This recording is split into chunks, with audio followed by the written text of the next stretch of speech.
Sedomogbe Mauho Lo Holomilomi Dans Zipotwe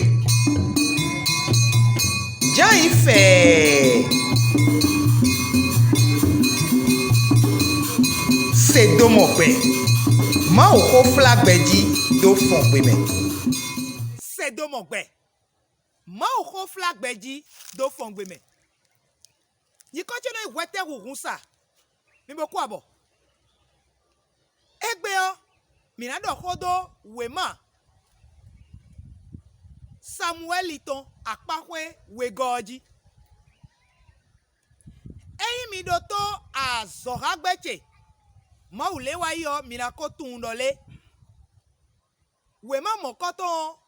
Gbeido mauton Samueli Gbeido mauton Gadi po gbeido mauton Nathan po da lodo wala tome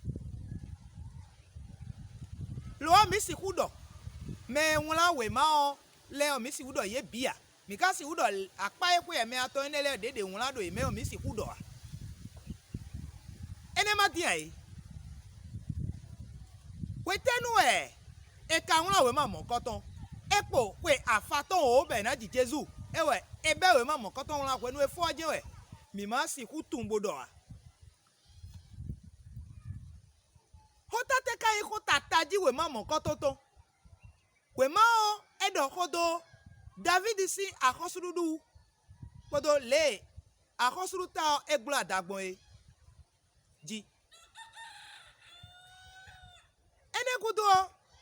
mina kambioro nu yawuli tekai Wema o si nu yawuli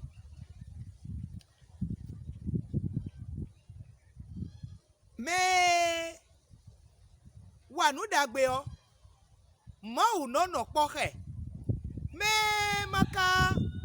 wanu dagbe a o mau no dogudoe eni obloro po we go me wa nu e manyo mau sinu kume a boka igwe to gbe o mau kono so we so ke lo no level bledo nu mi si kutu nu enele o mi latunole nu nyawuli Wema otone nu e Wema babo na kro mi one do nu mi so Wema otrele do bibe metro lo mi amadole ebe si fie apakwe nu koton fodo David ya Saul si kuku si avikpe o ewa do ahosudo Juda to onu wenenu Ishboshet Saul si vio da ahosudo edo totally gbe tondo Israeli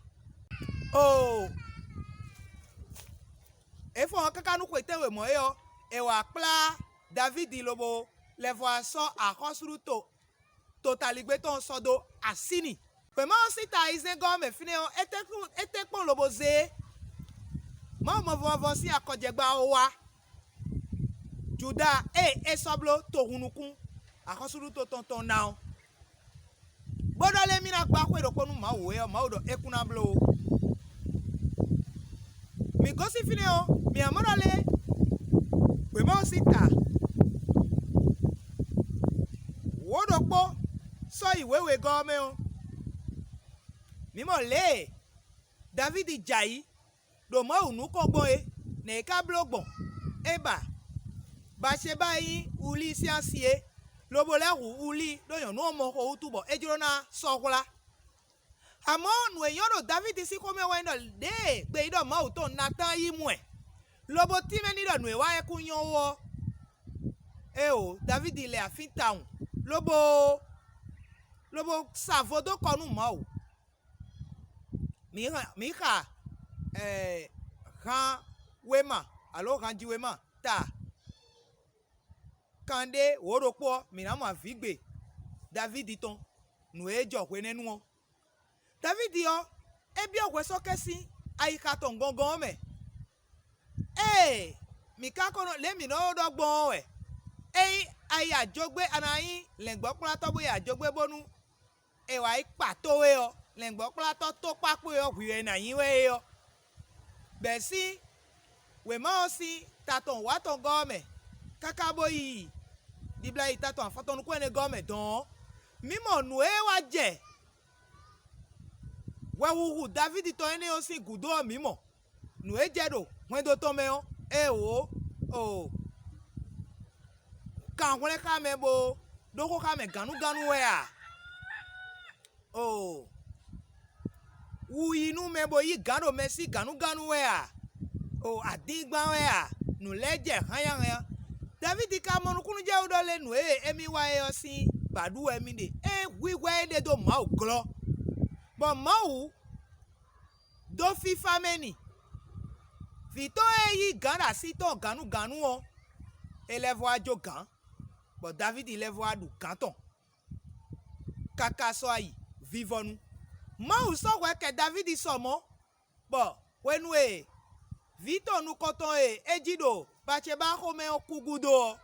vie ewa jibe lodo Salomo o vie ne wa yin ahosudo tentome dion ene bi klerole nu emi do wa yo ejen do emi de nu eyan duo eno fon dali nu me ene mo aye metele kai gbeto nu kuneji edo we ma omele nu mi po ganji mi do to mi ganji o mi na ko tun mi de su mi hion mi na o ka edi me David akosuo ba che ba uli sansio uli de suno Nathan Ivan kundo David bodo ni do nu awa anyala me de vole level do fune amo me enele nu mi si u kan edele wo mi na ko tun lole gbeto nu kuneji edo we ma omele o yene dion newe klisu ka indi de khlegbon do we ma ome mi he o mi na modo nu ede David si wele si me o klisu yin di de khledo David si gbezame kakasoyi do mau desuno de gbe na bodo le David yin gbeto ayika emi ton de gbe na modo po mau dakpanu David do we ma osin taton tenwe gome dole emi na gba kwedo poni pa ahosuru to de ye be di dosi we nenu o azikpo ton jiwe klisude kakaje egbe hu le na mo klisu sindi de klegbondo we ma mo koton me o ene mechelemi kesi no do akwa mo dadaju akwa eda ko le hun ese me na ko mo le ajafun ero me won ji don lobodo fe pe don le me bo mi doro pe che se ebo mi mo mi e podo ye ipo me na ko avo ato imi eno gwalo ni game